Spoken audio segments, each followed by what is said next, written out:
Hi YouTube, my name is Toniko Pantoja. I am an artist within the animation industry. My animation classes with Skillshare just launched, and today I'm sharing an exclusive sneak peek with you. In this lesson, I'm going to show you some simple animation basics. Ready to get started?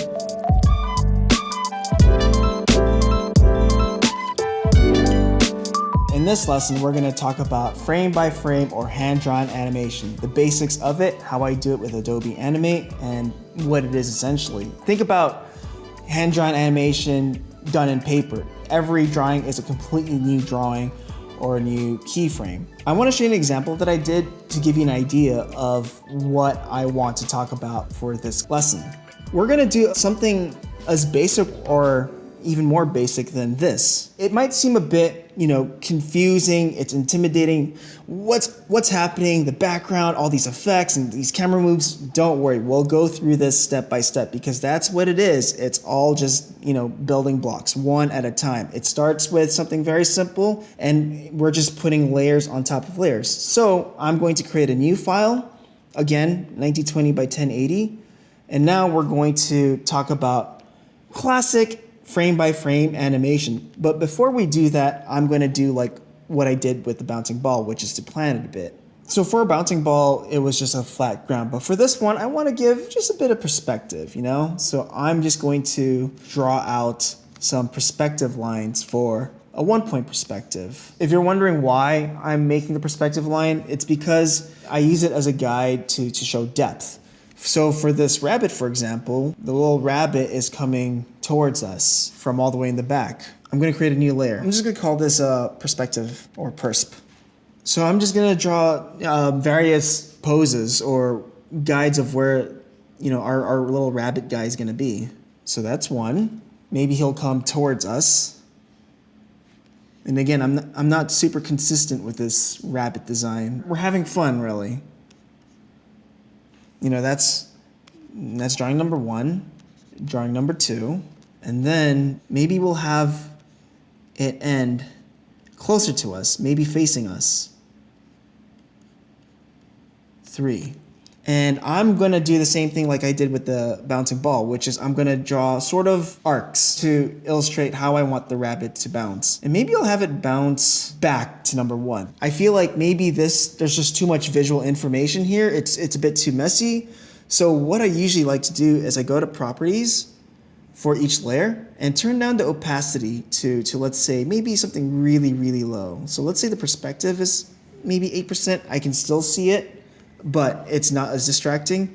Maybe the same thing for this rabbit. And maybe I'll turn that down to, let's say, 20% and hit OK.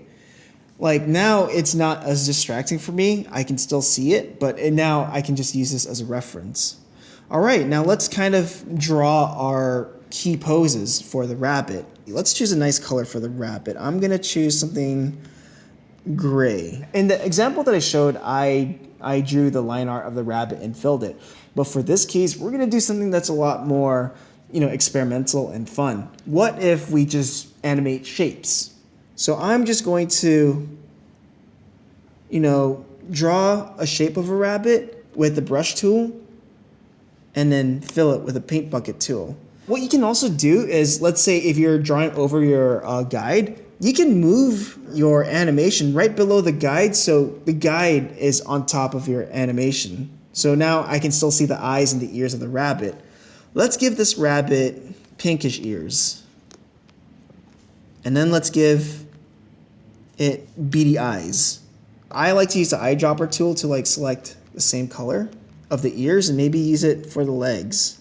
Now I'm gonna hit insert black keyframe. So now I'm going to draw my next key pose. And I've already drawn the reference for rabbit number 2. And again, I'm just drawing through brush strokes and fills. Nothing too complicated.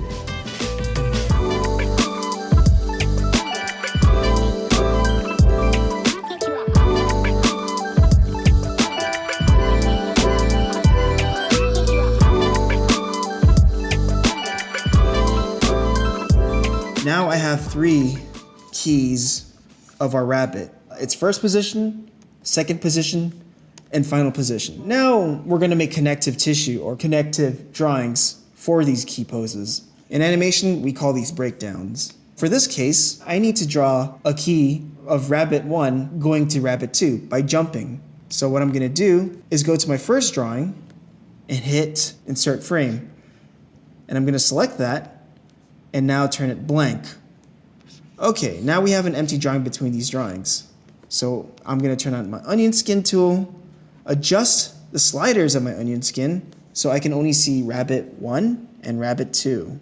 The sliders here allow me to adjust the onion skin range. So as you're seeing, if I extend my last onion skin to, let's say, the 4th drawing that includes the 3rd rabbit, it'll show.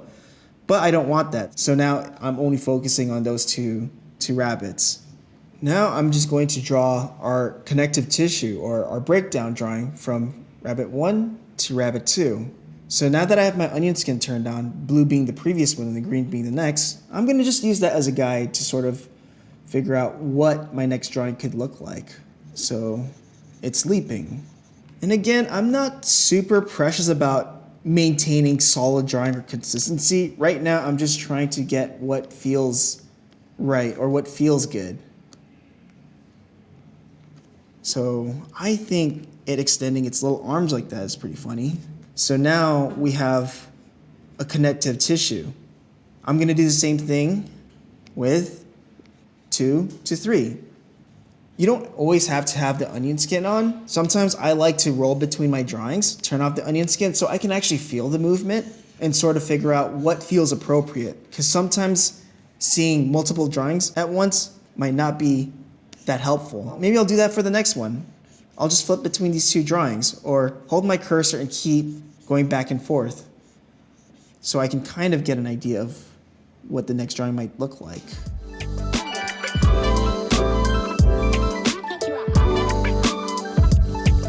Maybe I'll do one more. So maybe I can make it go back to number 1. I can select my first drawing, hit copy frames, and then paste it right over here. And I'm just gonna select my other layers and hit insert frame to extend those drawings, just so everything matches up. And then I'm going to extend this drawing over here so I can create a blank one right in between. And maybe for this end pose, I'm thinking, what if it does a backflip? We're gonna see its underlegs. And again, this is just me having fun. So that's its legs. We're looking at underneath it. We probably won't see its ears because it's gonna be behind the body.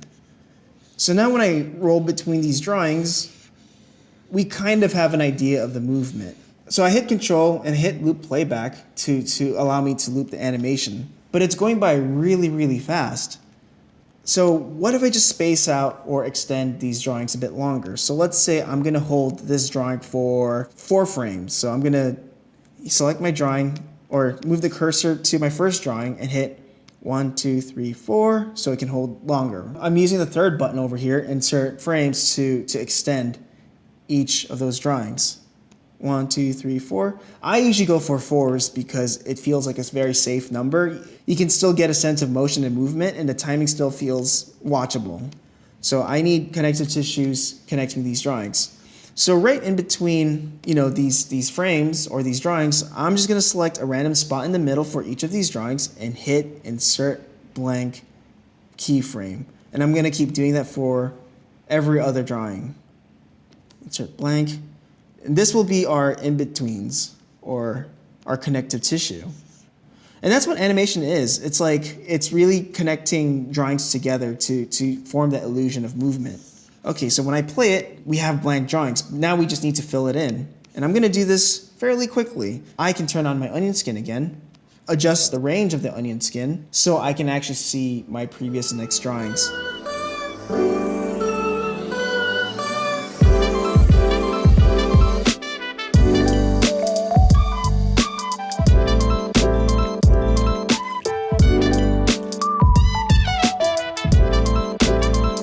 Let's see what that feels like. We have animation. And that's animation right there. I'm gonna do something a bit extra because I feel like I want this rabbit to end pretty extra or dramatically, and I want to really sell that weight. And what I can do is maybe between these two drawings, I can add an overshoot drawing. So I'm going to do the same thing. Hit insert blank keyframe, and I am going to turn on my onion skin to sort of see the guide for it, and I'm going to have it squish just for that very brief moment. Maybe the ears are going to be still up just to really sell that overlap. And then I'm just going to make both of these drawings, instead of lasting for 1 frame for each, I'm going to just, make them last for 2 and make sure every other frame is synchronized. And let's play that. So now we have a bit of weight when the rabbit lands. Let's turn off the guide. We'll keep the perspective line. It's a nice touch. So there's our rabbit. So I want you guys to experiment with your own rabbit. It could be a rabbit, it could be a dog, it could be anything you want. The idea is just to explore how to make those key poses and how to connect them. And in the next lesson, we're going to explore the library.